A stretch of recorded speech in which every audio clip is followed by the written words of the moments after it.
दोस्तों पिछले लगभग 10 दिनों से असम मानो पानी की कैद में है। जहां तक नजर जाती है वहां सिर्फ पानी ही पानी दिखाई देता है।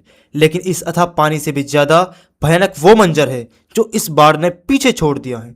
कहीं लोगों के घर तेज बहाव में बह गए तो कहीं पूरी की पूरी बस्तियां उजड़ गई। हजारों परिवारों के सिर से छत छिन गई।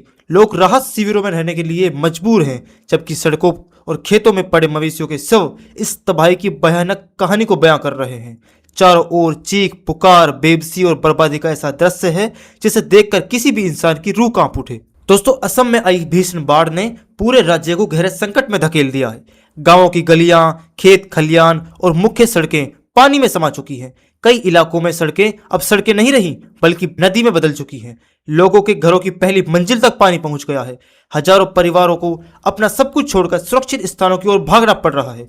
कई लोग रातों रात बेघर हो गए और अब राहत शिविरों में रहने को मजबूर हैं। जिन घरों में कभी बच्चों की हंसी गूंजती थी, आज वहां सिर्फ पानी, कीचड़ और मलबे के सिवा कुछ नहीं बचा। असम राज्य आपदा प्रबंधन प्राधिकरण यानी ASDMA के अनुसार इस बाढ़ से लगभग 5,24,000 से ज्यादा लोग प्रभावित हुए हैं। सबसे ज्यादा तबाही शिवसागर, गोलाघाट, चराईदेव, जोरहाट और कामरूप जिलों में देखने को मिली है। इन जिलों के सैकड़ों गांव कई दिनों तक पानी में डूबे रहे।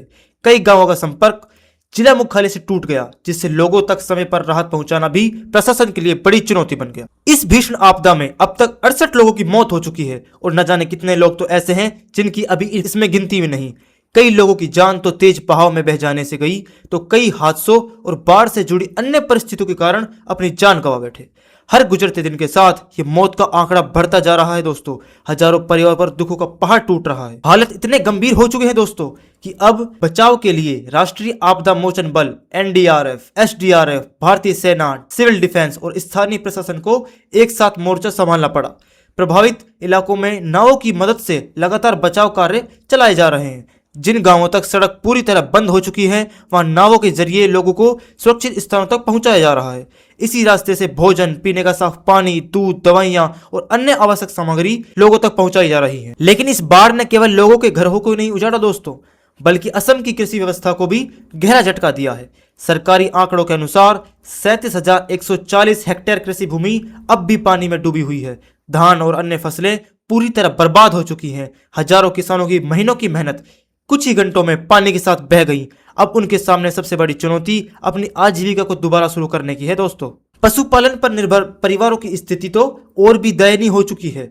2,56,000 से अधिक पशु इस बाढ़ के कारण प्रभावित हुए हैं, जबकि लगभग 27,000 पशु तेज बहाव में बह जाने के कारण या किसी अन्य कारण से उनकी मौत हो चुकी है। खेतों और गांवों में पड़े मवेशियों के शव इस त्रासदी की भयावहता को और भी स्पष्ट तरीके से दिखा सकते हैं दोस्तों। कई परिवारों के लिए ये पशु ही उनकी आय का सबसे बड़ा साधन थे, जिन्हें खोने के बाद अब उनके सामने आर्थिक संकट भी आ खड़ा हो चुका है। बाढ़ ने राज्य के बुनियादी ढांचों को भी भारी नुकसान पहुंचाया है। कई जिलों में सड़कें या तो पूरी तरह पानी में डूब चुकी हैं या तेज बहाव के कारण टूट गई हैं।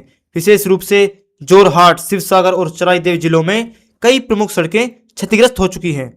कई छोटे बड़े पुलों को भी भारी नुकसान हुआ है, जिसमें कई गांवों का संपर्क टूट चुका है।